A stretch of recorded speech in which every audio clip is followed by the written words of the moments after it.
What's up, everybody? Thanks once again for joining us. This is Titletown South Florida. This is our fourth episode now, and I'm Andre Fernandez, the Miami Herald Deputy Sports Editor, here to welcome you again. And we thank you very much for watching our episode the first 3 weeks so far. It's been a great high school football season so far, and it's going to really pick up this week. And joined once again by Miami Herald sports writer David Wilson. David, let's talk a little bit, jump in right away and talk a little bit about what happened last week. We had a great one down at Cardinal Gibbons in Fort Lauderdale, a matchup of two top 25 nationally ranked teams last week. And really, it kind of the score doesn't really show as good of a game as it was for about 3 quarters until Heritage opened it up. But we were both there, and Gibbons' defense did a good job at the beginning of the game, but at the end, Heritage was just too much for him. What were your thoughts on one of the best clashes of the season so far? Yeah, 2 really good defenses. Obviously, some not great offense necessarily on Cardinal Gibbons, and they spent basically the entire first half in American Heritage territory, ran 29 plays down there and get 2 points to show for it. They were missing Jesse Anderson, their top receiver, so that hurt them a little bit. Kid going to Pitt. But American Heritage, I think both of us coming into the week thought – I think both of us picked Heritage because they were a little bit more battle tested, and that's kind of what it felt like to me. Heritage probably a little bit of a talent advantage as well, but just they go down 2-0 on a safety early in the game. I think they only ran 2 offensive plays in the entire first quarter because Gibbons had the ball so much, and there was just no panic. And then by the end of the game, they kind of did what they always do best, and they never got away from their identity really. And I think. It kind of let them pull away down the stretch there. Yeah, let's take a look a little bit about, from that game. I think, like we were talking about before, Gibbons, their strength all season has been their defense. And at the beginning that showed, we have a clip here. Let's take a look at how they got on the board. The only points that they were able to get in this 21-2 victory. Here's a safety that the Gibbons defense forced early on in the game.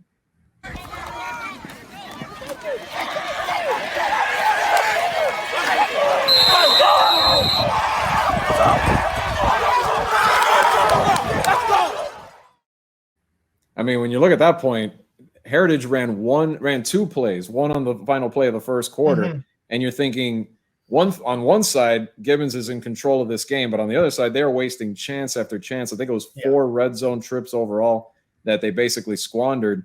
And then by the end of it, you look at a talent like Brandon Inniss, Ohio State commit. He made the 2 biggest plays of the game, and we're going to take a look first at the one he made on offense, a beautiful catch he makes here in the corner of the end zone right here to put Heritage ahead 14-2 at the time.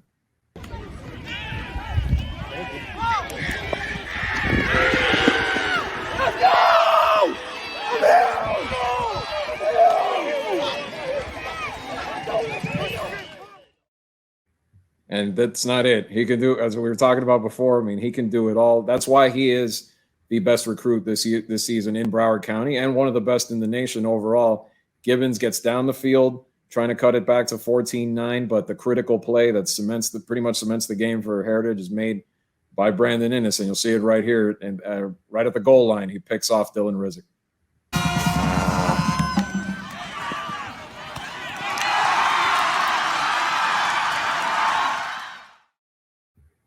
If you look at that play, he read that perfectly. That's the instincts that you want out of your defensive back, isn't it?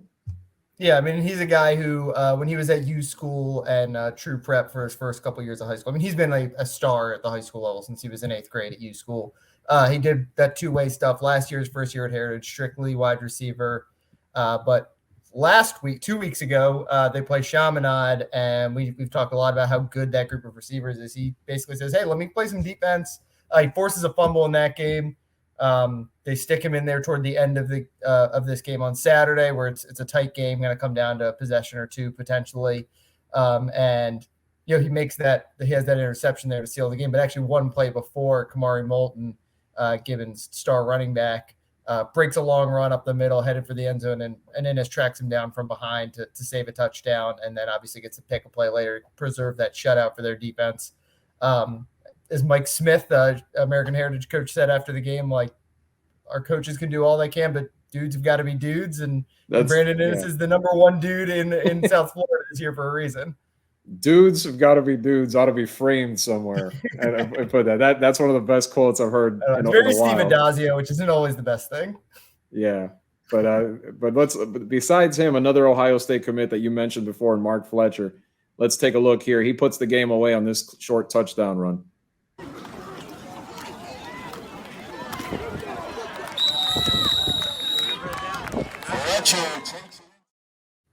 And that shows you the dimension that Heritage has. I think a lot of the teams in that same sort of upper tier, need to have, and they don't have, is that ability to just run wear teams down, and that's what Heritage was able to do with Fletcher.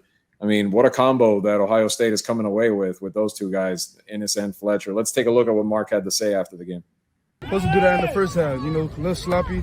Only had 2 weeks of practice this week, but that's no excuse. We just had to get back to Heritage football, and that's what we did in the second half. It was like the first quarter, you guys had like one play, and it wasn't the play you wanted. Yeah, we was in bad situations, but we're a fourth quarter team. We're gonna fight, and that's what we did. The fact that they didn't really jump on you though early, did that really kind of keep you guys heading We have straight? A great defense. Yeah, that's our defense right there, and we put them in bad positions all game, but that's what they do, and that's what they've been doing in practice. We go versus the best defense in the nation every day in practice. So they showed that today. Playoff type game today? Oh yeah, a little bit. They're a rivalry game, but it was a good game all around.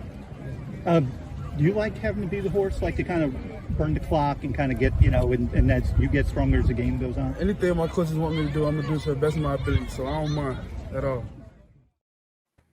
Well, you heard one of the questions asked was if it was a playoff atmosphere. Mm-hmm. And David, this was, a critical game for them to be able to basically take the driver's seat now in that district. And we know how loaded that class is. So, this is one of those games that really, you talk about Heritage being the favorite. They knew that, but they knew they needed to have it because now they can host Gibbons if they potentially play again, whether it's in the second or third round of the playoffs, and, pretty much go from there. Important. Yeah, they might not have to leave Broward County in the entire playoffs, right? If they get to host all the way potentially, probably through the region, and then potentially the state semifinal matchup, and then obviously the state championship is at Inter Miami's Drive Pink Stadium in Fort Lauderdale. So that's right. They get to stay close to home all the way through the playoffs potentially. Yeah, exactly. And before we jump off the Heritage train here, let's hear from Coach Mike Smith.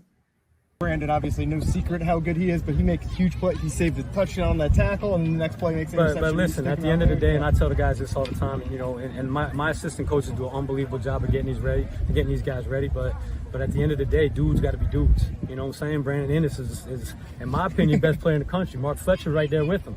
You know what I'm saying? So the dudes got to be dudes, and he answers the call when we need him to answer the call. He doesn't even play defense like that. Yeah. We've been working him in there a little bit. He played defense when he was over at U School, but that's just a football player making a football play. You know what I'm saying? This dude being a dude. Yeah, he's gonna say this is the first time I've seen you guys, so that's pretty new. Yeah. Well, he played a little bit. Remember, he played last week or 2 weeks ago against Chaminade, and he caused the fumble. Okay. You know what I'm saying? So the kid, that's just a football player, man. He's a football player. So on games like this, do you feel like, obviously he's one of your best, if not your best player, to have him on offense and defense? You feel like this game especially? Yeah, listen, it's high school football. It's high school football. You want your best players on the field all the time. They're not going to break. These guys have been trained. They went through everything, through the summer and all that stuff. They've been trained to be in these situations. They're not going to break. Football players need to be football players, and the dudes need to be dudes in games like this. Coach, can you talk about just this week itself was a little weird with less practice? It was tough. It was tough. You know what I'm saying? But once again, I don't allow guys to make excuses. Like we got to practice in on Monday. We came in at 5 o'clock in the morning on Tuesday, right before or whatever we were calling that. Wednesday, Thursday we weren't there. But listen. Wednesday, Thursday weren't there. Then they changed the game time to Saturday at 12 o'clock. So it's whatever, man. We're trained to do this. We're trained to make these adjustments and to go. You know what I'm saying? These guys are not fazed by it. And I got 27 seniors. All right, they're not fazed by any of that. It's business as usual. Dudes are going to be dudes. T-shirts go on sale this Friday at My American Heritage. No, I'm just playing. They should be, though. They should be. That would be really cool. But speaking of dudes, we're going to go pretty far south from where we were on Saturday. We're going to go down to Harris Field and show you what happened in the game between Homestead and South Miami. A real dude right there, to be honest, is Isaac Brown, running back for Homestead. Tremendous power running back. Unfortunately, he cramped up in the middle of that game and wasn't really able to finish the second half. I think more than anything was a precautionary measure. But before he did, in just 4 carries, he had 77 yards. And here was the big play that broke the game open in the first half for the Broncos.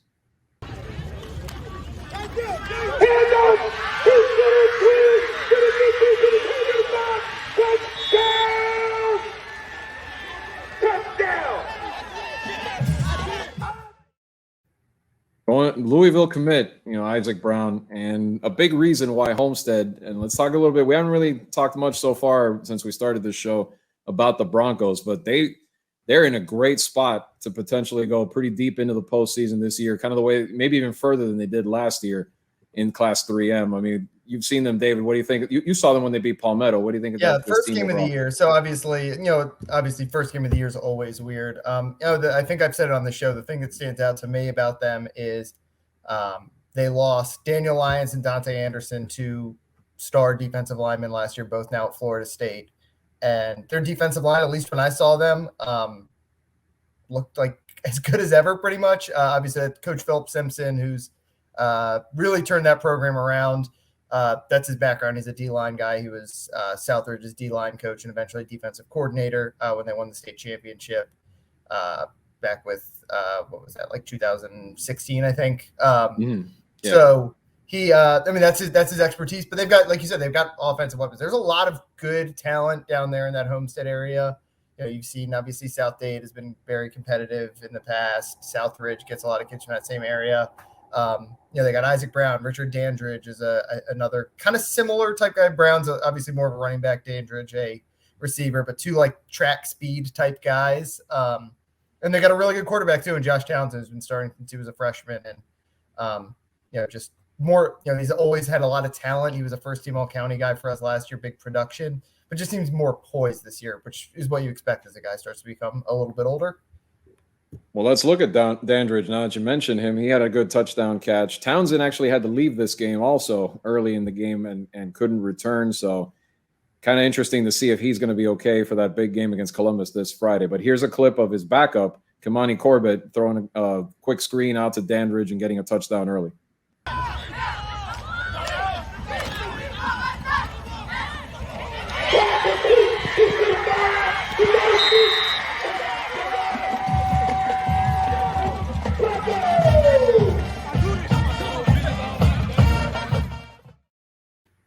So it shows you the athleticism of this team. But you know what? Before we continue to talk about Homestead, give South Miami credit too, because that team came in 3-0. They're much improved. And even after a couple of games that they lost due to rainouts and the hurricane and everything, they've hung in there and have a slight chance to make the playoffs. Here's a nice play that they made to get on the board late in the first half, of that game.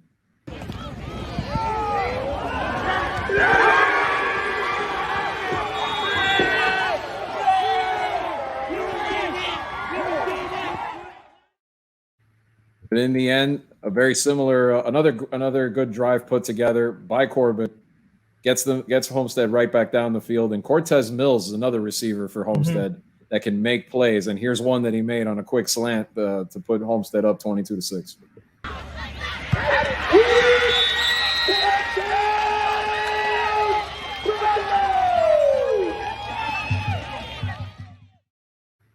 But right before that, Mills got full extension, made a great diving catch, like about 2-3 plays before that to set that touchdown up. And like we were talking about, I mean, David, their region, I mean, not to kind of crap on other teams, but honestly, they should come out of that region and very likely have a potential state semifinal date with St. Thomas down the road. So that's uncharted not uncharted, but like it's been, I think, since 1984 since Homestead got that far. So this could be something for them.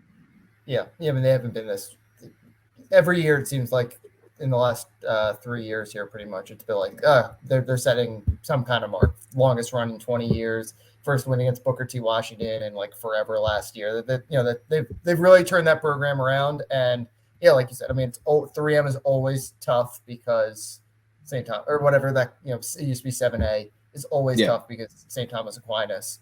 But they've got the top end talent. They've got a ton of speed on that team. And I think I've said it before, I think they're one of the best coached teams in Dade County. Yeah. And here is the architect of that program that we were talking about that you mentioned earlier. And yeah, that was 2016, the team that had Mark Pope and all those guys on offense, but their defense was absolutely they won that game year. 14-7, right? The state Basically Pope they had that one big pass to Pope. That was all they did on offense, and that. But the whole year, that's the way it was for those Spartans. And here's Phillip Simpson talking about his team. Coach, obviously it was a tough week with very little practice time, but can you talk about just the way the kids came out? I mean, maybe a little bit of a slow start, but you were able to kind of establish things a little bit later on.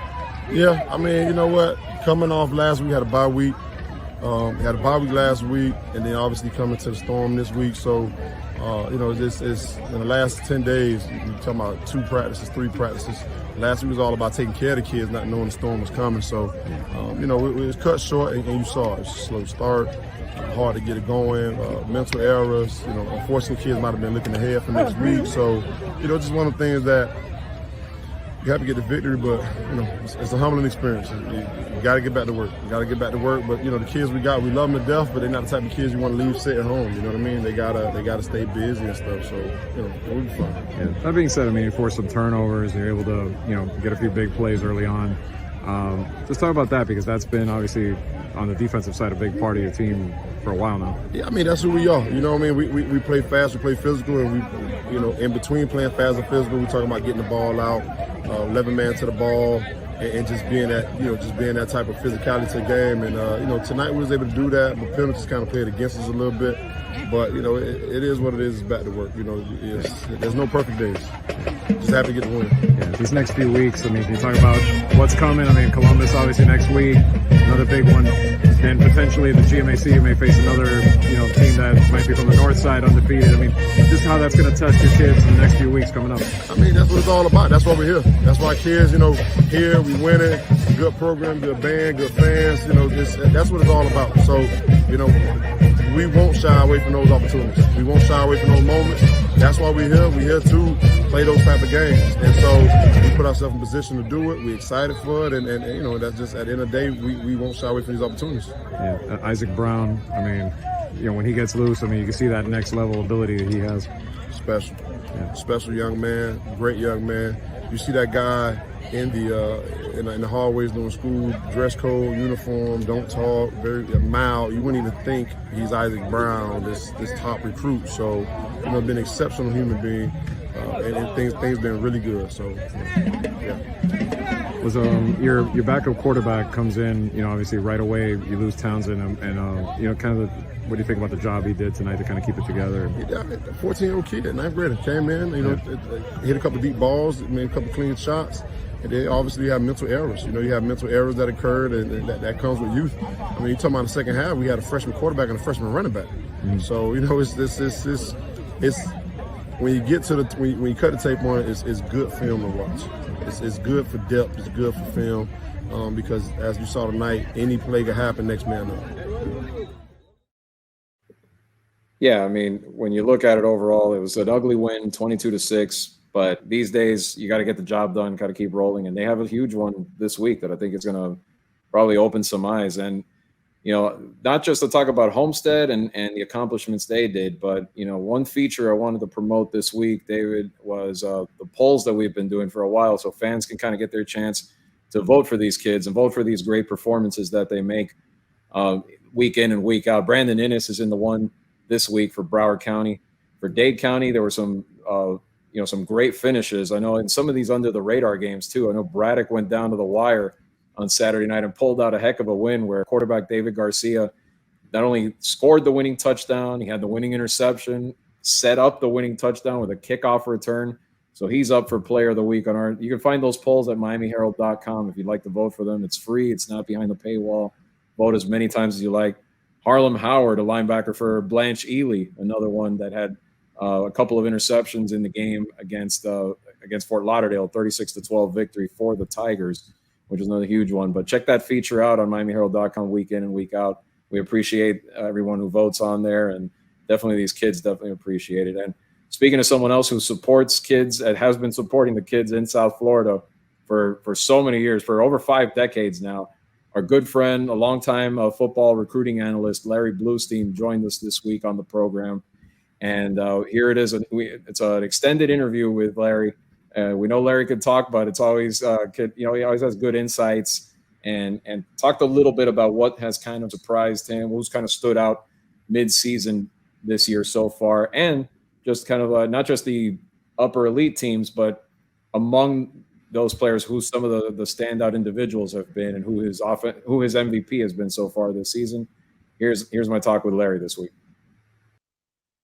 Well, hey everybody, this is our interview segment of the week, and not just any interview segment this week, but I'm really happy to bring on my good friend, a legend in these parts, even though I know he cringes a little bit when I sing his praises like that. But I mean, when you walk around, everybody knows his name, and for good reason.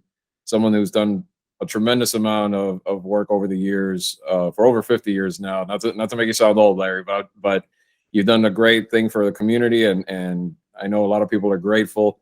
And Larry Blustein, everybody, we wanted to bring him on to talk a little bit now that we're at the midway point of the season, just kind of, just a little bit about just what you've observed this year, and who's kind of caught your eye. And Larry, first off, how's this year been for you, man? Because I know, obviously it was a tough one for you last off season. We're very grateful that you're still here with us and everything, but like, how's it been to just be out there doing your thing? I know you love to do this, so you've been doing it forever. So, what's this year been like for you?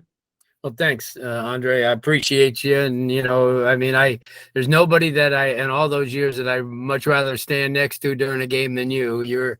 You're probably one of that probably understands and tolerates me more than anybody else. It's been real good. There was, back in January and February and into March, it was kind of crazy. And, I had COVID and I had double pneumonia, but you know what? I just knew when I snapped out of it that I'd work hard enough to get back. I did my first thing back in April.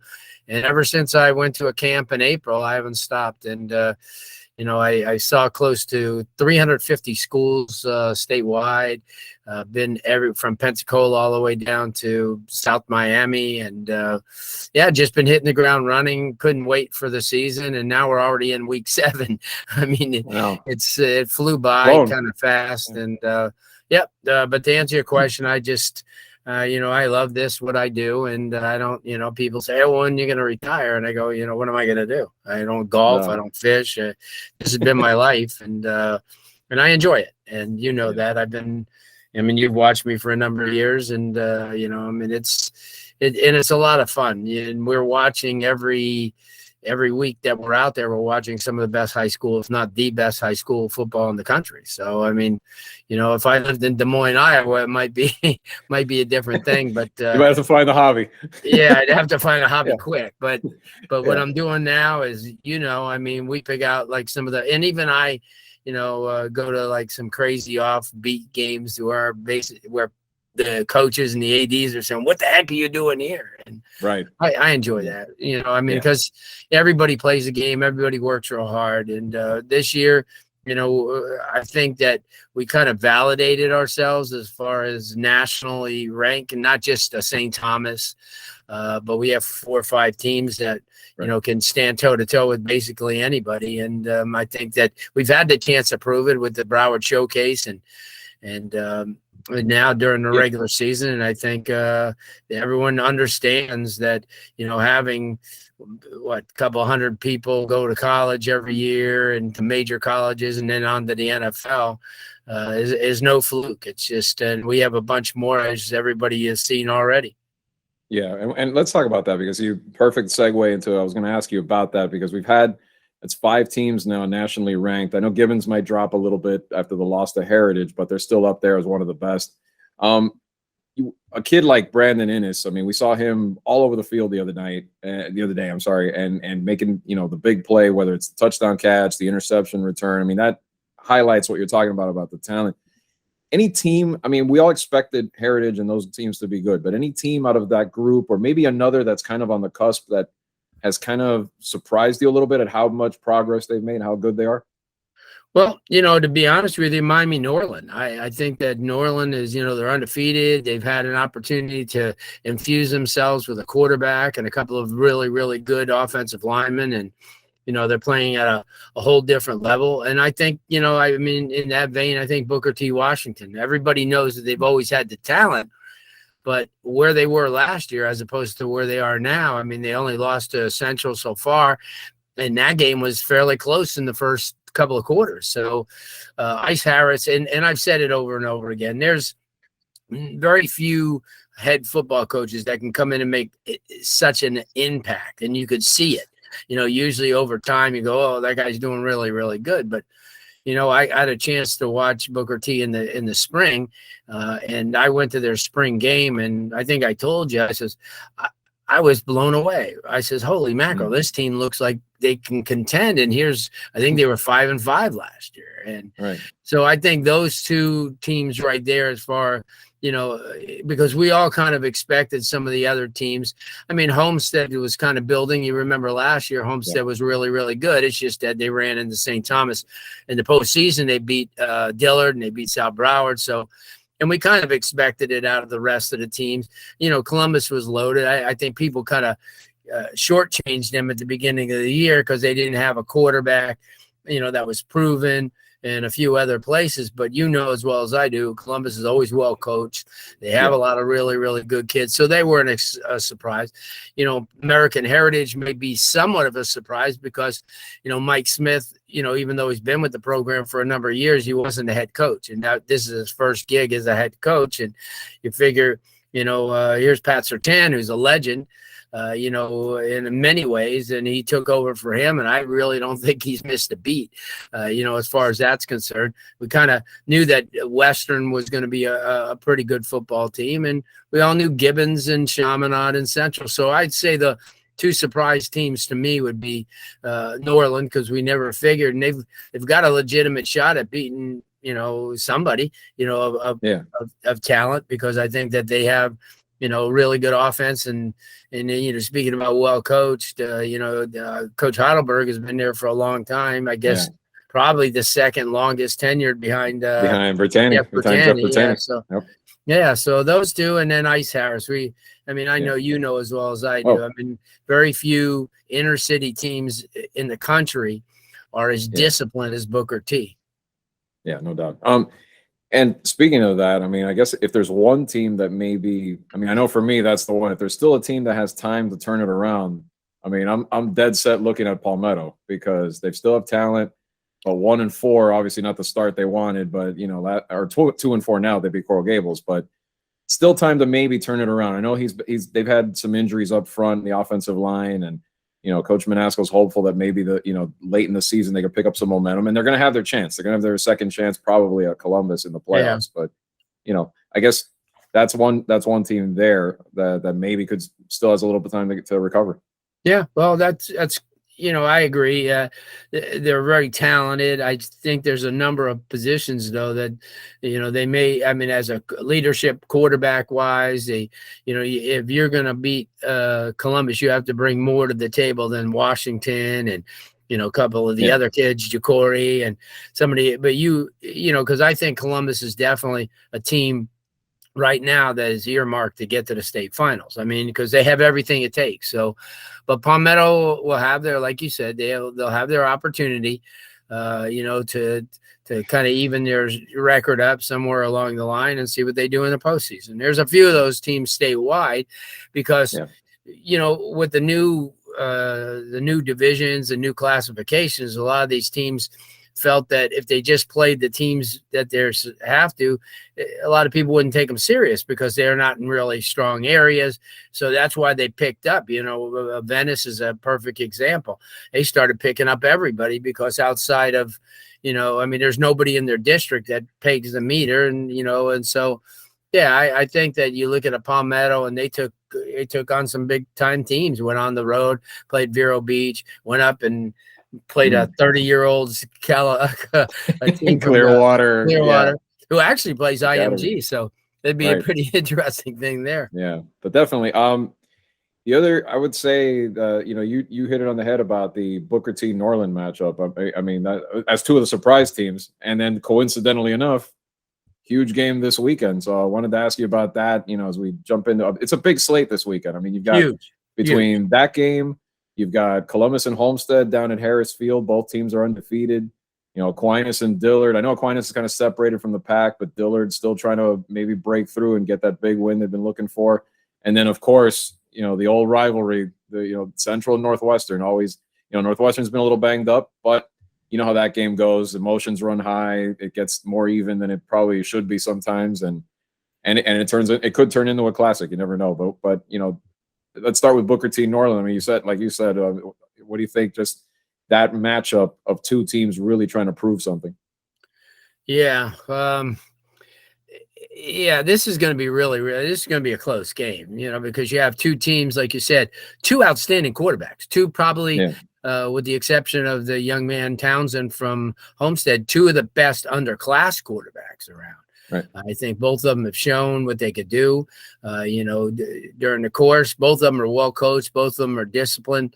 It's going to be one of the best games around. I mean, but you had mentioned there's some pretty good talent. You look at both rosters, and I had an opportunity to watch Booker T twice this year on the road at UCF, once in Gainesville, the University of Florida, and you could tell then everybody kind of like, one of the people came up and said to me, goes, same old Booker T. And I go, actually, it really wasn't. Right. Now they are, but it wasn't last year. And I think they have an opportunity in this game. And, I don't think anybody underestimated Norland. You have, two really dynamic running backs, Simpkins and Falk. And then you have a quarterback, Yapor, who's really, really good, and receivers. They play well on defense. So this is a classic. Yeah. Had a taste of that state championship game experience last year. Ennio Yapor at the now defunct Champagnat Catholic school. But, but I mean, I think one of the intriguing ones to me is that game down at Harris. I mean, just to see, to me, that game last week didn't show what Homestead's capable of. I mean, there was only one practice day to prepare for South Miami, and then Joshua Townsend went down. That's not the real Homestead. Like, to me, I want to see what the real Homestead can do this Friday against Columbus.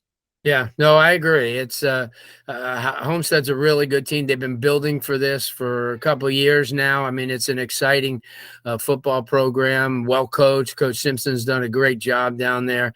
They have dynamic playmakers. They lost on the line from last year, but they have just amazing playmakers, the Isaac Browns, the Dandridges, guys like that. So, yeah, I think this is going to be a real good one. I think people just think that Columbus is going to come down there and shut the door on them. I don't think that's going to happen. I think it's going to be a really right down to the wire type of game. Yeah. Larry, before we get into the last two, I know you wanted to kind of talk about this one kid, but I was curious, to this point in the season, if you had to pick an MVP, who would that be? Well, Bain is a real dominant player, but he's been out a lot of games with injury, and obviously he's a really good playmaker. But Edwin Joseph from Chaminade, this is a kid who'll line up 45 to 50 plays a game. I mean, he makes an impact on the offensive side of the ball as a receiver, and then he turns around and covers on the defense the best receiver the opposition has. Like in the American Heritage game, he went against Inniss. He's a special teams crazy guy. I mean, he has great hands. So, he's just, and he never complains. You have the number 1 and 2 receivers for 2024 on that team. I mean, and I'm not just talking about local, I'm talking about nationally. And, you figure when, obviously Smith is just a freak, and he was there last year, but then they bring in Josiah Trader, this year, and he's a phenom as well. And Edwin could have been all down and say, this is crazy. I've, paid my dues. He didn't say a word. All he did is go out and produce. And then when called upon by Damian Jones, and Damian Jones knows how valuable he is. He's a leader. Kids look up to him. You remember, it's a young team other than the offensive line. So you're looking at a senior like him for leadership. He gets, this is the thing. He gets the job done. He's not boastful. He doesn't, he'll never get penalties for taunting. He just goes about business the way he's supposed to, and you get recognized. People think that you have to be brash and do all this stuff to get recognition. But I would think that he would be right there, only because of the fact that you look at Tiger, and he got hurt, but he was really had a really good year. And, you know, I mean, in Broward County, you got a bunch of guys that you could look up and say the same thing. You mentioned Inniss, but also, you know, you have Mark Fletcher, who's an outstanding running back. David Vidala, the defensive, the linebacker. He's leading one of the top 3 tacklers in the state. You know, I mean, and definitely one of the top tacklers in Broward. And then obviously you have Colin out at Western, who, you know, because they haven't scored a lot of points and they haven't been as flashy as last year, he's not, you know, and he's got a long way to go to catch Javin Chishati's record now because, you know, we're 7 weeks in.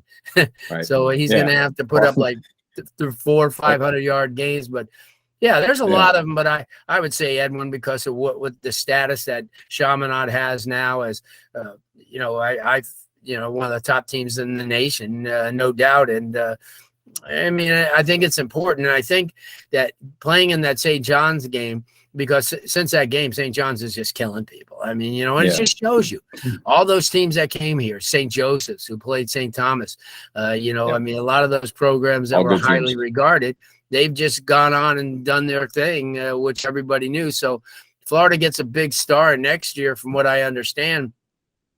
They're trying to, and I think they're really going to close the deal with having Matter Day, Bishop Gorman, some major names coming. Yeah, Bosco, and maybe even Miami Central will be in that mix next year because, you know, certainly Miami Central needs to be in every mix. I mean, you know, They as should. well as I do that. Well, you know, they're one of the best teams in the country every year. Well, to wrap it up, Larry, I know the last 2 we were talking about. I mean, I think not to put you on the spot, but I agree with you. I think Central and St. Thomas both are the favorites, barring something unforeseen, to maintain dominance in those 2 games this weekend. I guess real quickly, like who would you have your eye on besides maybe the obvious guys like Bain and others? Well, you mean this week or just on the season? Yeah, just in these matchups, I would say. I mean, Chris Johnson, if he can play for sure for Dillard, I know. But Chris Johnson can make a statement. He, you know, if he's healthy, you saw what he did against Chaminade. He also returned. He's the type of guy, he gets out in the open and he's a history major because he's just so fast. And then St. Thomas has got a lot of kids. The kid Indorf stepped in really well at quarterback, and you know, kind of was surprising against Treasure Coast. And, you know, I mean, you could look at a lot of these games. And then also Western plays American Heritage Plantation, which is, you know, kind of a no gimme as well down the line. So, yeah, I would say those 2. You know, I think probably one of the more underrated players in Broward, Dade County this year is the kid Smoke, the defensive cornerback who intercepted the pass against IMG, but he's been shut down. Every game that I've watched him, you know, against NMB, he didn't allow a reception. He did the same thing. No one throws at him anymore. Huh? No one throws at him anymore. Yeah. No, well, I wouldn't either. But I mean, you know, you have those type of players that you mentioned, and certainly the marquee guys that you know, that pop up every week. I think that, you know, the thing is I think people have a tendency to overlook a quarterback like Keon Jenkins. I mean, going to FIU, which I think is a steal. I told Coach Mack over at FIU, I said, you got to steal. The kid spins the ball real well, and he's going to be one of 5 senior players this year, along with Ray Joseph of Edison and Brandon Inniss, that have been 5-year varsity starters. So that's pretty tough, you know. I mean, especially down in South Florida, that doesn't happen very much. Yeah, Larry, thank you so much for being on the show, and hopefully this is a repeat occurrence. I'm always appreciative on the flip side when you have me on your show on Monday nights, which you can catch on WQAM. 8 o'clock, I think now, because everything has started up. 8 because WQAM's like covering every sports team in town except for the Marlins. There you go. Yeah, which are, you know, their season mercifully is coming to an end now. But yeah, and you can catch all his work, LarryBlustein.com. You know, this is one man that has every score. If you're looking if you wake up on a Saturday morning and you want to know who won, check that on Prep Red Zone. He tireless work that he puts together. Larry, as always, thank you so much, my friend. I'll see you out there soon. All right. Thank you very much, Trey. All right. Well, Larry, always a fountain of insight, like we talked about. I mean, you look at the back of his wall there, and it's like a shrine to all kinds of different sports. I mean, the guy's been walking around. He doesn't like being called a legend, but you know, he's really has made a huge impact over the years, and we're happy that he's back with us. You know, after that scare he had in the offseason. Good to see him on the sideline, right, David? Of course, yeah. I'm glad we can now officially call him a friend of the show. Exactly. There we go.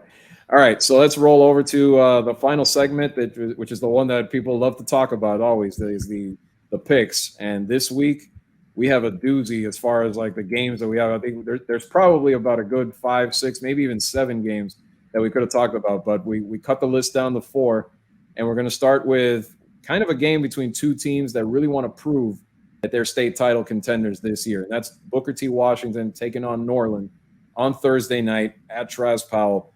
Both of these schools have won state titles before, but Booker T is not as far removed from it than Norland, who obviously last time they won it was when Duke Johnson was running the football for them. So it's been a while for the Vikings, but they've come on strong this year. Pretty prolific offense led by quarterback Inyo Yapur and those running backs. How do you see this matchup playing out with that offense going up against a very stout Booker T defense that has been able to show that they're not far off as well? Yeah, really good test, I think, for Inyo Yapur, who was, I believe, like the Max Preps freshman of the year last year in the state of Florida at Champagnat, leading them to a state championship game. Transfers to Norland in the offseason when Champagnat closes down, and he obviously when you put up he's got a great resume already, but he probably is not, when you're in 2A, you're not facing quite the same level of competition.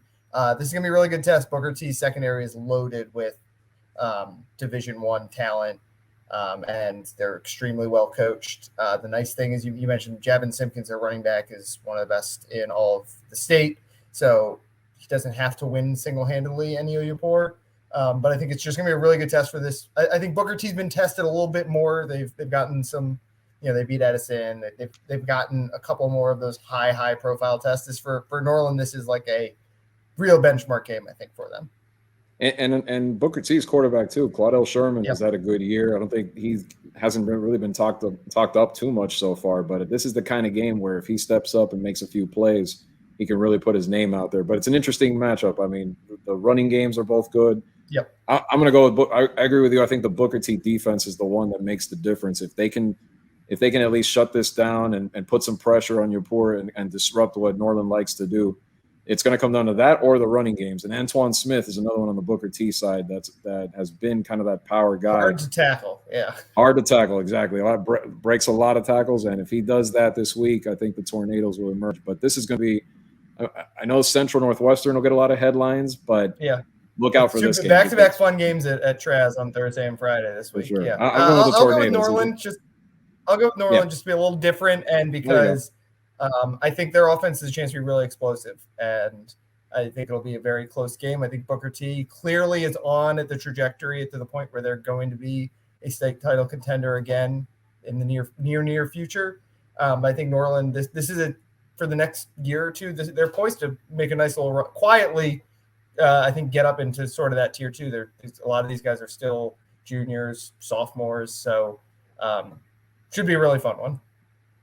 Well, now we're going to flip over to Broward County, and the game that Dillard has had circled on the calendar for a year now. Ever since they came close, lost 23-13 last year to the big monster as usual, St. Thomas Aquinas. They've wanted revenge. They wanted to.